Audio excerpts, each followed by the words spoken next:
Halo Gadgetiers. Sebelum kita mulai review hari ini, which kita akan ngomongin Vivo apa namanya nih? X50 Pro Plus. Kulit bro, kulit belakangnya. Anyway, sebelum kita ngomongin Vivo X50 Pro Plus ini, gue mau sedikit cerita ya soal relationship gue dengan brand Vivo. Oh, oke. Ya kan? Jadi handphone Vivo pertama yang gue beli itu adalah flagshipnya pada saat itu, Vivo X Shot. Itu kalau nggak salah tahun 2014 gue beli pakai Snapdragon 801. Itu keluar resmi di Indonesia. Pokoknya waktu itu gue seneng banget, moto di indoor, di gelap itu jadinya terang-terang aja, fine-fine aja. Di saat handphone-handphone lain tuh udah keok semua.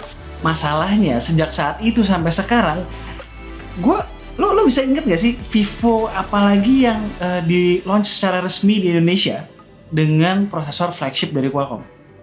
Gue dari tadi mikir nih, enggak men? Enggak ya? Termasuk yang baru-baru ini keluar, X50 Pro.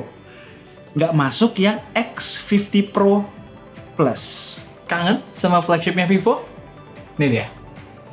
Kalau X50 Pro adalah handphone Vivo yang paling premium, maka X50 Pro Plus adalah salah satu smartphone flagship yang paling premium dan elegan saat ini. Well done, Vivo. Terlepas material kulitnya nggak asli kayak LG G4, gue dan Kumar merasa secara overall ini adalah handphone dengan leather back terbaik yang pernah kami jadikan sebagai daily driver. Kulit asli mungkin akan terasa lebih otentik, tapi untuk penggunaan long term pasti tidak durable. Sekalipun misalnya dibandingkan dengan Fan X2 Pro varian vegan leather, X50 Pro Plus varian leather ini tetap berasa lebih well executed. Warna coklatnya memang nggak terlalu pekat. Ini tuh light, kayak warna teh susu gitulah. Harusnya coklat tua atau hitam ya, supaya terlihat lebih eksklusif. Teksturnya ya khas leather juga. Berasa pengen lama-lama megang dan ngelus-ngelus bodinya. Aduh, gini deh, kalau skrip Kumar yang nulis, dasar jomblo abadi. Leatherback digabung dengan frame metal yang gak glossy alias ngedoff, menjadikan tongkrongan dan feel Vivo X50 Pro Plus tuh keren. Untuk desainnya kami nggak perlu bahas ulang karena copy paste dari Vivo X50 Pro. Layarnya dan bodinya melengkung dengan frame flat top and bottom. Paling kalau kita mau cari bedanya ada di berat dan rasanya di tangan lebih besar. Dan memang spek sheetnya juga berkata demikian. Terus yang beda lagi, flashlight X50 Pro Plus berada di dalam housing kameranya. Dengan tampilan sepremium ini harusnya diimbangi fitur-fitur standar flagship. Contohnya IP rating, wireless charging, dan dual speaker. Itu missing semua. Walaupun sebenarnya kami nggak menampik bahwa kualitas single bottom firing speakernya udah bagus. Oh ya, walaupun X50 Pro Plus nggak punya slot SD card, kami beli varian yang terendahnya aja dari Apple Tree, 8128GB. Ya toh buat nyoba doang. Kalau kalian mau versi yang lebih tingginya, Apple Tree juga punya. Cek aja linknya di deskripsi. Resolusi layarnya belum QHD+, tapi refresh rate dan touch sampling rate-nya lebih tinggi dari X50 Pro. X50 Pro Plus kebagian layar 120Hz dengan sensing rate 240Hz. Sisa spek layarnya sama persis kayak X50 Pro, menggunakan curved OLED panel berukuran 6,56 inch dengan kualitas dan touch response yang sangat baik. Udah kami jabarkan kok dengan jelas di review X50 Pro. Cards-nya ada di kiri atas. Namanya flagship ya prosesornya pasti flagship juga. Kami udah kenyang nyobain Snapdragon 865.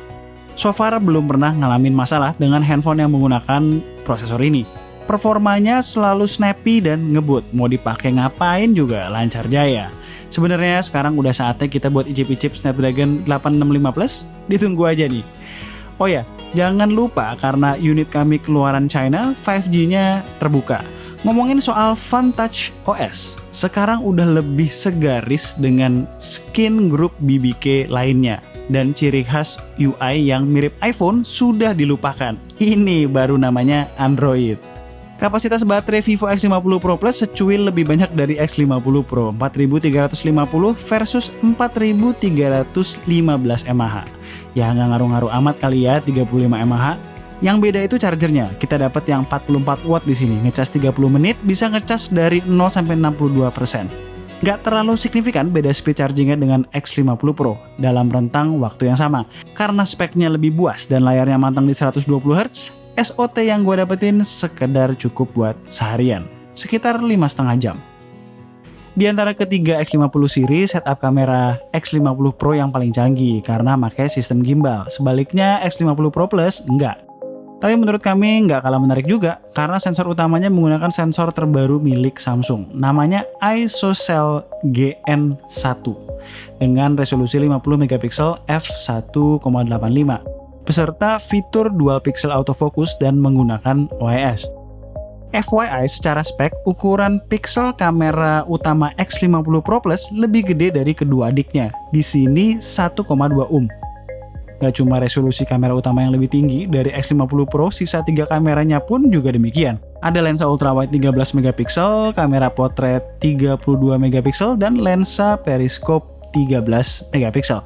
Lalu untuk kamera selfie speknya nggak berubah, 32 megapiksel f2.45. Cukup soal spek kamera, kita lihat hasilnya.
Kalau kalian udah nonton video X50 Pro kami, di situ kami katakan untuk stabilisasi perekaman kamera belakang di resolusi 4K, yang paling maksimal adalah 4K 30 fps.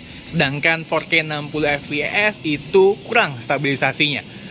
Hal yang sama berlaku juga untuk X50 Pro Plus.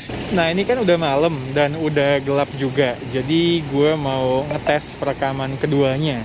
Kan menggunakan sistem kamera yang beda. Yang satu pakai sistem stabilisasi gimbal, yang satu pakai kamera biasa tapi sensor terbaru dari Samsung. Gue mau tahu ada bedanya nggak kalau dipakai merekam di kondisi low light? Perbedaan real life-nya seperti apa? Untuk perekaman kamera depan, gue kirain yang X50 Pro Plus ini bakalan berbeda sama X50 Pro. Resolusinya itu seenggaknya gue pikir bakalan 4K dan stabil. Ternyata tetap sama, mentoknya itu di 1080p 30 fps dan lagi-lagi nggak stabil. Jadi nggak rekomen ketika kalian mau pakai buat videoan sambil vlogging. Sebenarnya gue ada saran ya sama beberapa brand yang udah buat handphone flagship, terus harganya juga tinggi. Sebaiknya kamera depannya itu jangan dilupakan. Jadi kami ketika udah mengeluarkan duit yang cukup banyak, itu bisa mendapatkan experience yang balance antara kamera depan dan kamera belakang. Oke, jadi itu adalah Vivo X50 Pro Plus. Men, ini Vivo X50 Pro Plus dan juga yang Pro biasa, menurut gue adalah dua handphone Vivo yang paling spesial. Terutama yang ini, karena overall ini menurut kami adalah sebuah flagship Vivo yang paling all-rounder, lengkap. Bener tuh men, beda sama yang si X50 Pro ini. Ini kan ada inovasi gimbal ya. By the way, Vivo kan sering banget ngasih inovasi dalam sebuah smartphone. Sebut aja gimbal, terus juga in-display fingerprint sensor, bezel-less display, pop-up camera.